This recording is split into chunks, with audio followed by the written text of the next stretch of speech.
salaamaaleykum ami internet Univers Info TV ñu ngi leen di nuyu bu baax te di leen dalalaat jàmm seen émission préférée Cœur ouvert nekk un coin de discussion entre man ak sama invité on parle de tout sans rien se cacher les yeux dans les yeux ki ñu invité nag dafa nekk suñu frère nekk suñu mbokk taalibe il est très doué ci li nga xamante ni moom mooy wàll bi mu féete macha allah d'ailleurs il a été élu le meilleur 3 points de suspension ci métier bi nga xamante ni moom la nekk ren ci année 2020-2021 bi Padros la ñu dalal di mbokk taalibe di frère di lépp njëkkoon nañ ko fi dalal première émission Univers Info TV moom lañ ko defal jigéen diwuñu comme vous le voyez si bien moom la ñu dalal tey fas yéene waxtaan ak moom encore une fois ci actualité fas yéene waxtaan ak moom. ci ngi lay delloo siyaar Gallo di la nuyu bu baax di nuyu àdduna bi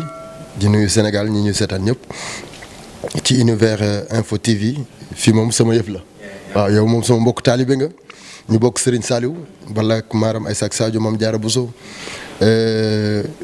bi ngay ubbi sa lii da nga ni ma Padros yow la ñu préféré nga ñëw ñu njëkk a def ak yow émission interview c'est de yàlla te loolu maa ngi ñaan mu nekk sa njëkklaay donc ba tey jii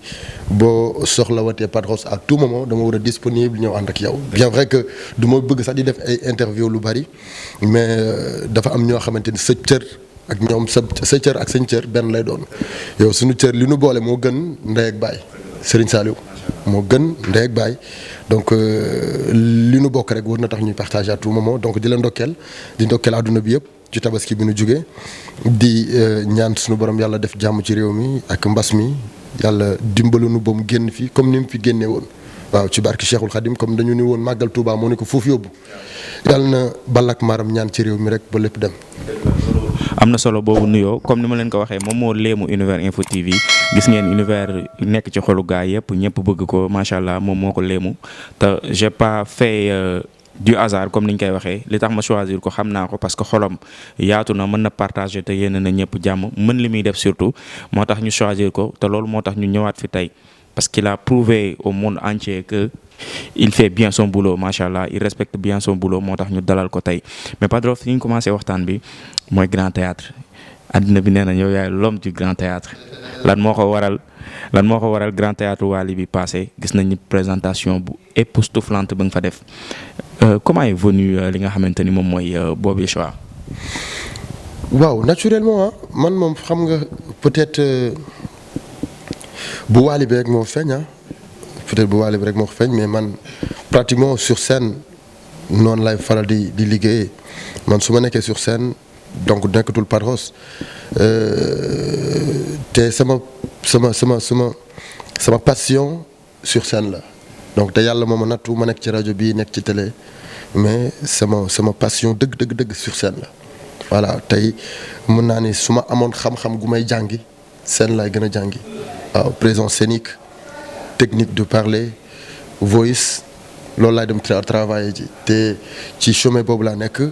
parce que loolu mooy suma passion liggéeyuma ko pour Sénégal loolu def ma ko pour Sénégal kese li ma ci bëgg a liggéey du pour Sénégal aussi waaw donc kon am na yeneen xam-xam yu bari yoo xamante ni dafay des nga war ko dem jàngi jiwaat scène mooy suma passion su ma nekkee sur scène damay nekk beneen nit bi may dugg ci métier bi scène moo tax ma dugg ci scène moo tax ma passionné wu nekk ci animation bi scène moo tax ma travail sama voice ba am voice bi avant amoon voix bi voilà avant sama voix dafa aigu woon voix bu sombre la amoon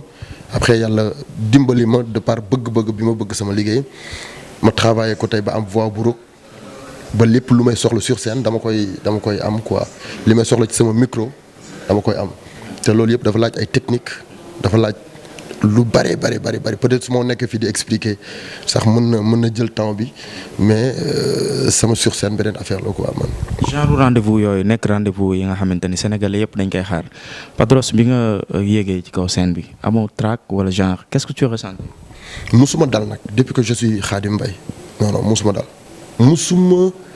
musuma taxaw sur scène di am trac musuma taxaw fenn. man fi may amee trac mooy nit di def ay témoignage ci man foofu la sama yaram di dawee foofu laay tiitee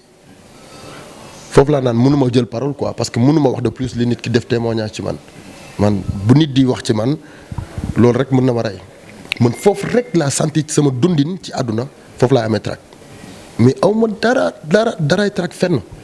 man sama liggéey bu ma ci nekkee non beneen nit laa par exemple nii bu ma nekkul ci liggéey bi sax mën na am trac parce que mën nañu daje du ma mën a wax comme nii mën na ma dal waaw mën na am kersa du ma mën a wax du ma mën a siggi xool nit du ma mën a partager mais sur scène non Padros la foofu sama yaay sax du ma xàmmee moom foofu sama yaay par exemple su fekkee dëkk nañ ci benn kër ma ak yow ñuy partager yow man bu ma la tàggoo léegi dem nekk sur scène après nga gis ma yow da nga naan non kii du woon ki toog fi sànq ci salle bi donc ñuy waxtaan quoi parce que man noonu laa ci mel te bu Wally bii def ma dara sérieusement waaw parce que pourquoi def ma dara lépp dafa affaire yi daf nu bett voilà donc du ma expliquer lépp nag mais daf nu bett man daf ma bett sur scène man sur scène li may nekk sur scène yëpp man maa ngi yaakaar ne test micro laa doon def yaa man xam naa li ma wax nag ak techniciens yi may waxal xam nañ li may wax voilà donc lépp test micro la amul woon dara lu ma doon def loo xamante ni que lii c'était lu war a am en direct nii moo war a tenir antenne voilà donc li ma doon def tenir d'antenne la mais ci beneen côté voilà. on a vu que tu as su tenir en haleine ñi nga xamante ni mooy téléspectateurs yi fa ñëwoon wala boog fans Wally Seck yi nga xamante ni ñëwoon nañ assister ñu gis ni réussir nga deux coups yëpp des fois dañ daan gis sañse bi animateur bi da koy réussir mais présentation bi day échec mais yow da nga réussir sañse bi macha allah présentation bi nga réussir ko kan moo la choisir sa yére. waaw yére yi nag man maa def déjà sama choix bugguma woon solo 2 fois. parce que du sama habitude loolu bi may ñëw li ma soloon noonu mooy pantalon bu simple bi tropédro bi kii beeg yooyu ak t-shirt bi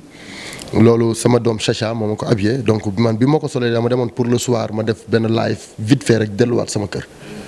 fekk live bi sur YouTube la waroon daw le soir donc pratiquement ma mujjee toog foofu guddee fa ma enchaîné te dafa amoon suma benn xarit boo xamante ni bu fashion pratiquement kooku moo may solal ci lépp waaw. voilà moo may solo partout moo may solo ci lépp lu may def bu fekk daf ma woo ni ma da ngay dem ci Wally ba ma ne ko waaw bun ma loolu maa lay habillé xoolal waxal lan nga bëgg yónnee ma ay ensemble costume ni ma choisir mun ma lii ngay sol baal ma léegi ma sol loolu ma ñëw ba jour soirée bi ki waroon indi GP bi waroon indi yére bi mu tardé léegi nag bi mu tardé mi ngi dugg ci Sénégal 19h mi ngi génn aéroport mi ngi dugg ci aéroport 19h mi ngi dugg ci Dakar 22h te 22h boobu mi ngi ma fekk sur scène léegi nag ma ni GP bi non yabalal kenn rek mu indil ma ko directement fële lu mu tudd Grand Théâtre mu yabal kenn mu indil ma ko Grand Théâtre ma woote sama kër wax li ma fa soxla ñu booleel ma ko ak loolu indil ma ko directement. léegi après bi ma ñëwee ba foofu après li tax ma ñëwaat changer parce que yéene bi bu amoon pour solal moom waaw ma ne ko non comme que kii dafa def effort mënoon na ko ci bañ a fekk. man ko il faut que mu solaat yére bi quoi il faut que mu sol ko moom mu gis ko donc moo tax après bi ma yéegaat sur scène je préfère solaat yéreem boobu quoi mais du ay affaire du xam des fois nit ñi dañ naan non kii dafay def lii dafay man bu xam nga wax yooyu sax du samay parole quoi mais du affaire yooyu man li may def dama koy def naturellement te en plus sama solo dara méttiwul man sama solo dafa simple te ni ma koy simple noonu lay génnee après am valeur de par ni ma koy simple la ci casquette ci pantalon ci jean ci yére ci dàll ci lépp donc feeling bii génn nag ci yow la nekk mais du ay affaire da ngay solu fii di simmeeku sol lii sol lale mënuma fi sol lu nit solul boo gisee ay yére yu manqué valeur lay sol ay yére yu manqué valeur te ni muy manqué valeur noonu bu ma ko solee da am valeur parce que man maa mettre sama bopp en valeur voilà. loolu am na solo même jour bi aussi. tu as été trophée bi mais dafa amoon ay polémique aussi yu ci amoon yoo xamante ni mi ngi jógee de gauche à droite ñi naan ci. événement Wally la ñu présenté joxe trophée ñu jox ko fa trophée Wally dafa def événement am pare après moom mu créé trophée am parce que li mu def scène je sais pas xam nga man yooyu du ma ko mën di expliquer mais jour boobu même ci lañ ma jox benn trophée. ñan ñoo la ko jox. bu jógee foofu la ca nuit des références de la banlieue nga xamante ni ñoom chaque année dañ koy organiser xool ñi nga xamante ni vraiment seen liggéey rafet na ci at mi. ñu njukkal leen sargal leen donc jox nañ ko pas mal d'animateurs fii ci Sénégal donc jox nañ ko pas mal d'artistes aussi fii ci Sénégal ren nag ñu ñëw comme ni ngeen ñëwee nii ni ma Padros dañoo bëgg ren bi ñu defee sondage bi donc pratiquement ñëpp dañ ni Padros man leen ah ouais ñun waaw léegi nag bi ñu defee seen sondage ñu ñëw fii avant Covid bi indi ma affaire bi xam nga affaire bi décembre la woon donc du pour kii bi quoi du pour 2021 bi loolu 2020 bi la. voilà donc loolu ci 2020 bi la édition 2020 bi la ñu ñëw wax ma ko man leen amul problème man ay kii yooyu man kii wu ma sonalu ma voilà ay trophée genre affaire ak yooyu ñu ni non nit ñi ñoo àndandoo maase ñu ni yow la ñu def meilleur animateur man leen amul problème ñëw leen. léegi nag ñu jàpp date après Covid bi tax mu fauché ñu jël reporter événement yi ba après bi ñu ubbiwaatee porte yi ñu tëgg événement bi ñuy tëgg événement bi nag mu tombeek même jour Wally Seck bi le 12 bi ñoom ñoo njëkk a jàpp sax Wally Seck date mais comme contrat liggéey ak ñoom tamit ci liggéey lañ ma doon woo ma obligé woo Bokar ni ko Bokar gars yi woo nañ ma léegi téléphone ñu ni événement bi il faut que mën ma ñëw assister donc bu ma assister woon naa yónnee ñu ma ñëw représenté par la suite ci la Bokar déplacé wu dem jëli ji trophée bi mu jëli trophée bi nag fekk na man pare naa ci soirée Wally bi ma woo ko ni ko ñëwal ñu daje Grand Théâtre après ñu ànd dem mu ñëw ñu dugg sama oto man xaw ma ni woon sax affaire bi dañ lay jox trophée man pour man da nga ñëw foofu ñu remercier le genre affaire ak yooyu moom moo fa demoon Bokar mi ngi ni moo jël parole moo def lépp ci laa toogee sama oto noonu ci kanam rek après ñu jox ma sama trophée donc trophée bi nag dafa indi ay polémique ci nit ñi nga xamante ni ñoom plus souvent bu dara amee fii ci réew mi même bu dee dëgg la sax duñu ko nangu. voilà donc loolu na ko Sénégalais yi bàyyi yaakaar naa man juddoo ma Mali juddoo ma Guinée juddoo ma France yor ma nationalité américain sénégalais la mais voilà donc yaakaar naa. mais pour yow polémique boobu lan moo ko waral lan soxor la wala jalousie la wala ñàkk nangu li nga xamante ni moom mooy sa mën-mën. waaw lu ne mën na ci am ça dépend xam nga nit ki mer wala nit ki la jàppal dara wala nit ki la yéenewul kooku doo xam intention ci biir xolam lan la mais moom day ñëwee ci intention bu bon rek mais li nekk ci biir xolam jamais mu wax la ko. Padros mos naa toog yow def ak yow interview nga ni Sénégal tu fais partie des meilleurs animateurs ici au Sénégal yàlla def nga am trophée bi mais ci biir animateurs yooyu noonu ngay wax am na ci ñoo xamante ni nangaluñ la te tu en sais quelque chose bi nga jotee trophée bi. non mais amul loolu attends du loo xamante ni da nga koy nekk di ko indi ay polémique quoi Sénégal dafa am ay réalité am ci côté showbiz dafa am ay réalité am ci côté média donc mooy que kii xëcc jëm fii kii xëcc jëm fii télé bu ne taxaw naan maa fi mën rajo bu ne taxaw naan maa fi mën animateur bu ne taxaw wax maa fi mën mais ku toog boo wéetee xam sa baay voilà. mais bi yooyu amee critiques yeeg ñàkk la reconnaître li nga xamante ni moom nga doon ci année 2020 bi nga toogee wéet qu'est-ce que ça t'a fait. dara dérangé wu ma mais attends man ñaata temps de carrière laa def te commencé gu ma sama liggéey barki Seydina Muhammad commencé gu ma sama carrière mais ñaata temps de carrière laa def maa ngi dugg sama 14 ans bientôt de carrière. donc yàgg naa ci showbiz bii 14 ans yëpp nekkul dama nekk officiellement ci kaw donc les 8 ans laa nekk officiellement ci kaw di dugg samay 9 ans donc du affaire yi dama ci teel a dugg teel ko maîtriser teel ci dund lu metti teel ci dund lu tar man ba may dégg daal yi boobu du tey ba may dégg daal yi tey réseaux sociaux amul ba may dégg daal yi boobu télévision rek moo doon exister ak rajo ba may wane samay preuve boobu télévision rek moo doon exister ak rajo man ñëwuma ci période bi nga xamante ne da nga am facilité li am lépp am muy télévision muy réseaux sociaux site internet Instagram Twitter whatever te tey mën naa ni animateur boo amee boog fii animateur réseaux sociaux laa fi gis animateur TikTok moo fi am damay animer pour TikTok bi damay animer pour Instagram bi damay animer pour YouTube bi non mais loolu du animateur mais animateur nga il faut nga def les normes yi nga xamante ni moom la télévision wax normes yi nga xamante ni moom la rajo wax man damay def sama liggéey xale bu taxaw sama kanam dama lay détrôner man gëwuma kenn non mais waxuma pour reetaan waxuma nag pour kii kenn pour sànni fleur kenn quoi mais dama gëm sama liggéey dama ko bëgg boo xamante ni ku taxaw sama kanam doo exister ak ku mu mënti doon nag. mais si ñoom am na ñu la ci woo au moins félicité la si animateurs yi am na ñu si woo félicité la ni la gis nañ trophée bi félicitations et cetera. non. kenn si ñoom defu ko. en tout cas daal benn appel daal laa jot muy sama benn grand DJ Prince waaw Prince Alpha animateur Walfadjri waaw Mouhamed Badiane kooku daal jot naa appel am à part moom mais xooluma kenn mais wala boog trophée bi ban trophée lii du. mais Padros may ma ñëw foofu fair play war na fa mën am d'accord joueurs yi sax seen biir dañuy rivalante mais bu kenn amee trophée keneen ki mën na woon keneen ki wala mu texte ko et cetera pour féliciter ko. texte sax gisoo ko. waaw lan moo waral soxorante boobu seen biir. je sais pas en fait dañoo nekk ci benn pays boo xamante ni kenn du yéene kenn lenn te man ku fi yàlla dimbali daf leen nga doon dara li nga war a doon waaw ma lay woo téléphone man ñu la salaamaaleykum sëñ bi kat macha allah sama yéene bi may am ci sama biir xol mag yàlla la. billaahi wallaahi watallaahi man sama yéene bi nekk sama biir xol man mën naa génne sama expérience di ko partager ak nit ki naturellement. dama la koy may gratuitement am naa expérience bi xam naa ko dama la koy may nga exploiter ko da ngay am dara jot na am ci ñu bari jaru ngay tudd tur jaru ngay lim da nga koy exploiter da ngay am dara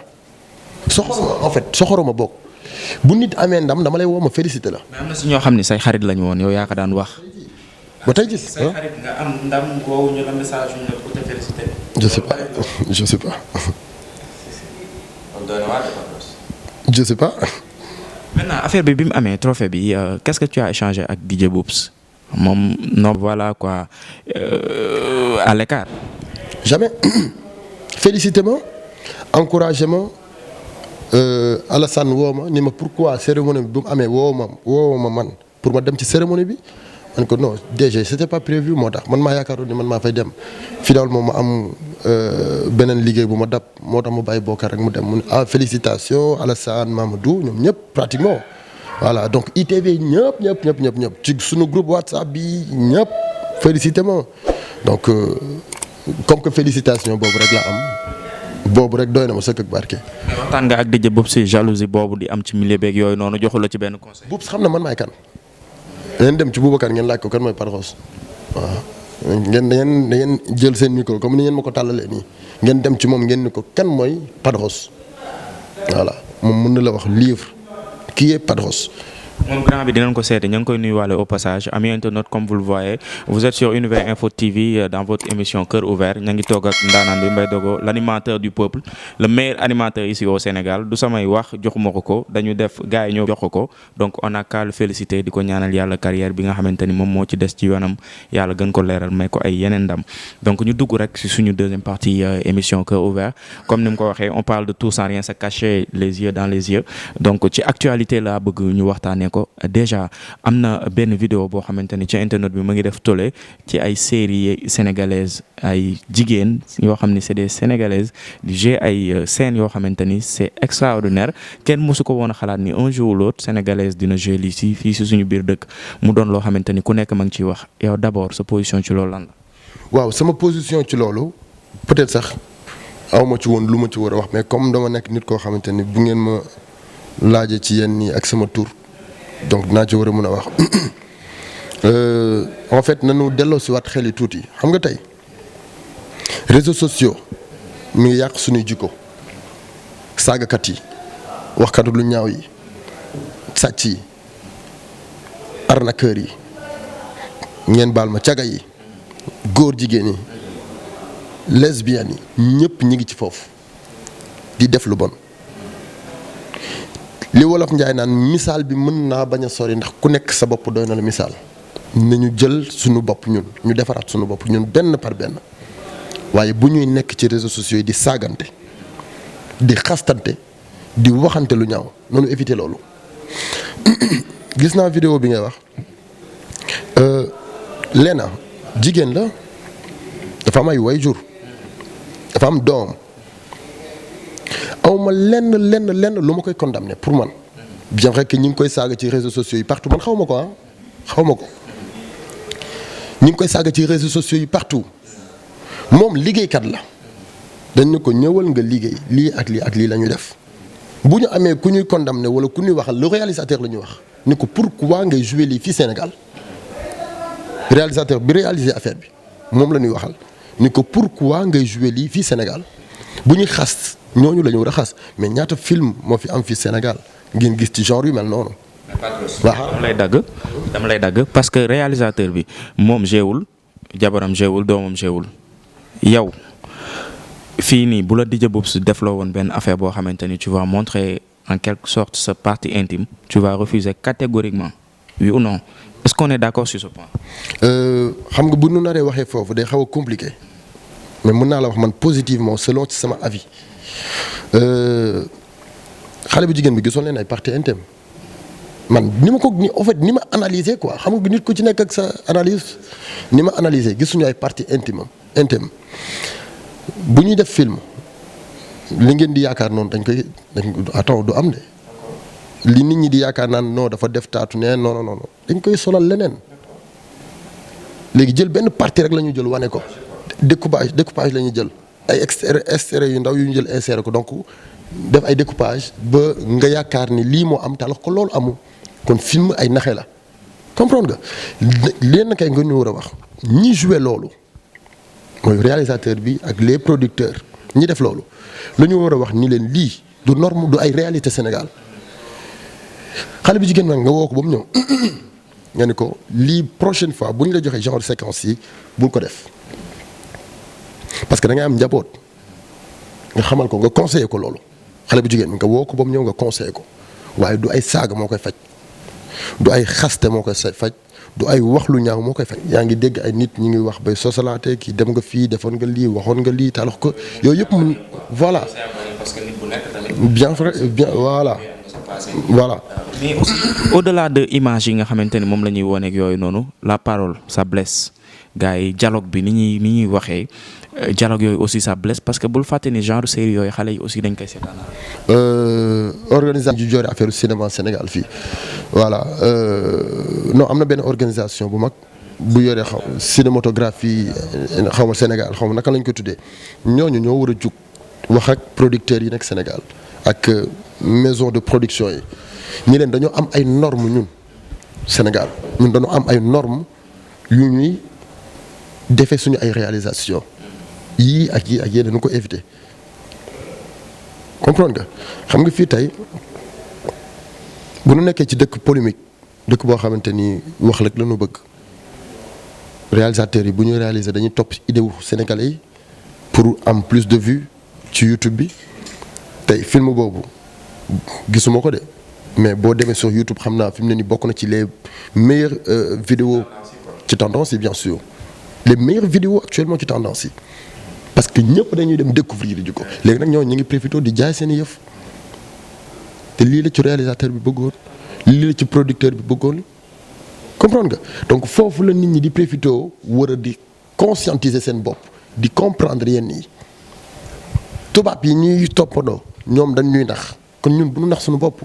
voilà.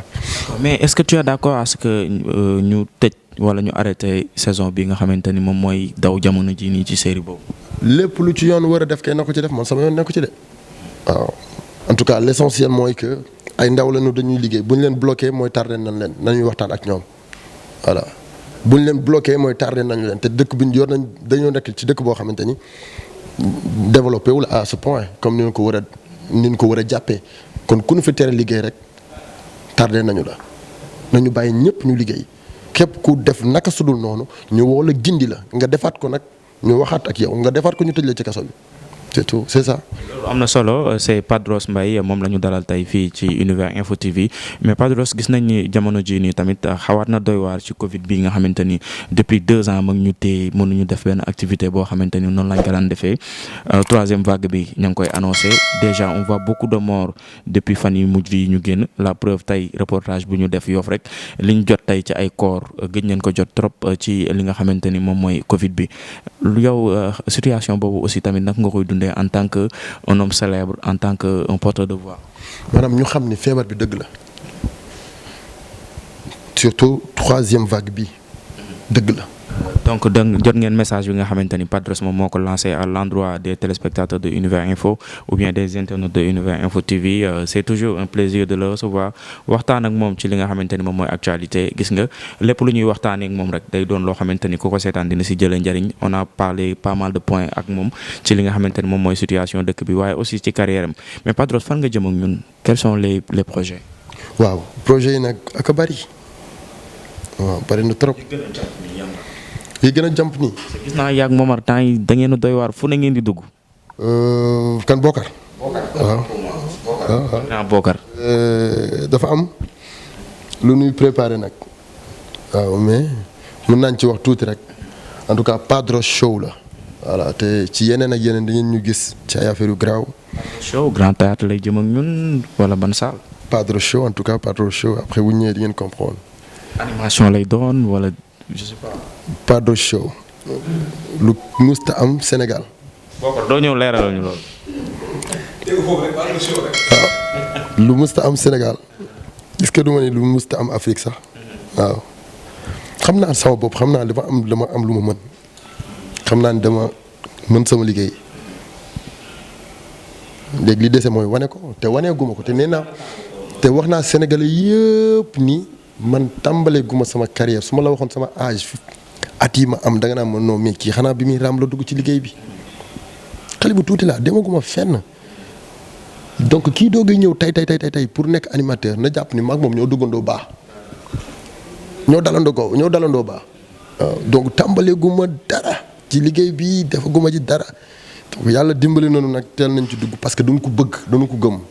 dañu ko respecté aussi dañ koy jox li mu moom mu delloowaat ñu ko ñu servir Sénégalais yi li nu métier bi defal. loolu si ñaata temps nga ko àpp. waaw ñu ngi ñëw de ñu ñëw sax affaire yu garaaw galo lu musta am Afrique ah. fecc lay doon wala way. xaaral lépp. wóop sama waxee est-ce que waa Amérique duñ ma porter plainte. yeah man. kon da nga bëgg a wax ni ay kawmaan nga ko seqal quoi. Padros Show waaw. kese. yéen a ko déggandoo moo ko internet ñu xaar rek xam naa ay mbiram du yàgg te man lu ma si jot a xam incha allahu rabbi dinañ leen ko indil Univers Info TV te dinañ ko ànd ak moom lu mu nekk ñu ngi si ñun lu ñu nekk ma ngi si parce que ñoo bokk loo xamante ni mënuñu ko séddoo muy Serigne Saliou Mbacké borom njurul borom doka borom xama borom jamono borom ndaw ñi macha allah ñuy ñaan yàlla taas ñu ci barkeem te yokk ay leeram ci barke Serigne Saliou Padros, ça fait un plaisir kontaan nañ trop dalal la fii ci Univers Info TV dans l'émission Cœur Ouvert ñuy am mbégte toujours ak contentement di toog yow parce que fierté nga yow je te suis de très près te yow xam nga loolu parce que référence nga waaw du ma la gis fu ma la warul gis du ma la dégg nga wax loo warul wax te milieu bi ñu nekk saltel fi dafay yomb gis fi xeeb ci nit aussi dafa yomb wallaahi xeebuma la parce que ni ma la gisee ngay doxalee macha allah su ma royee ci yow rek dinaa mucc dina am gagné confiance ak respect ñi nga xamante ni ñoom ñooy suñu mag yi ñu ngi lay jaajëfal bu baax di la remercier di la jox rendez-vous très bientôt di la bàyyi aussi nga tàggatoo ak mbokk internet di la doon d'abord di la encourager parce que li ëpp solo mooy nga bëgg li ngay def te yow da nga bëgg sa liggéey te ndaw nga li yëpp mënoon na la ci bañ a fekk. fii Sénégal boo xoolee ndaw ñi rek ñoo fi nekk lâché wu jàpp fu dëgër te ñenn ñu ci bari ñoo ko teg seen bopp. pratiquement xaaj bi yëpp ci réseaux sociaux bi la ñuy nekk lu nit def ñooy commentaire lu nit def ñooy saaga lu nit def ñooy dugg di indi ay affaire te yow kooku ngay taxaw di saaga kooku ngay xaas kooku ngay dara attends Gallo mi ngi ci chemin mi ngi def liggéeyam encouragé ko ñaanal ko soutenir ko fekk la ci yow tey yaa ngi di liggéey sa liggéey yor sa entreprise yor sa micro di waxtaan di wax luy gën ci réew mi taxaw saaga ci réew mi taxaw di wax du bon ci réew mi voilà donc yow da nga laaj ku lay encouragé ku mel ni yow mel ni Padros ku mel ni yow nga gis Padros bu Padros bu la gisee donc day am cawarte kon su ma la gisee damay am cawarte pour mel ni yow damay am c'est-à-dire damay am courage yu mel ni yow te tey mënoon nga nekk dépendant donc sa kër ni sama yaay xëyee si wote dama jox ma lekk dama jox ma naan sama papa boobu kii te mën na la ci bañ fekk loolu boo gëmee sa bopp te loolu moo ma daal donc loolu dañu la koy encouragé di ñaan nag Sénégal yi jeunes yi nañu jóg parce que man jeunes yi wax ak ñoom moom ëpp l'importance mag ñi def nañ seen wàll ba pare baabu ca kër ga di la sonal jugal dem liggéey jugal def nangam kooku wàllam wëy na sonalu la non te liy dimbali pour sa tey expérience la dund naa ko comme ni ko keneen ak keneen dundee donc nañu gëm suñu bopp nañu gëm ni dañoo war a doon dara voilà donc nañu gëm ni dañoo war a doon dara kon mooy ñu jug ca teel voilà. loolu am na solo message yi nga xamante ni lancé na ko fi yëpp boo si topp rek incha allah dina la mener vers le droit chemin ñu amoon mbégte ak contentement jàkkaarloo ki nga xamante ni moom mooy Padros l'animateur du peuple ici au Sénégal le meilleur animateur ici au Sénégal de l'année 2020 ñu amoon mbégte ak contentement dalal ko ñu ngi leen di jaajëfal yéen mbokk internet yi ñu doon seetaan ñu ngi nuyu aussi sa collaborateur bi Bokar ñu ngi koy jaajëfal bu baax moom tamit borom baax di remercier Amath sama cadre ñu ngi leen di jox rendez-vous très prochainement di leen ñaan ngeen abonné wu seen chaîne préférée Univers Info TV ngir ngeen di mën a jot à temps vidéo yu am solo yi leen di jël à la prochaine.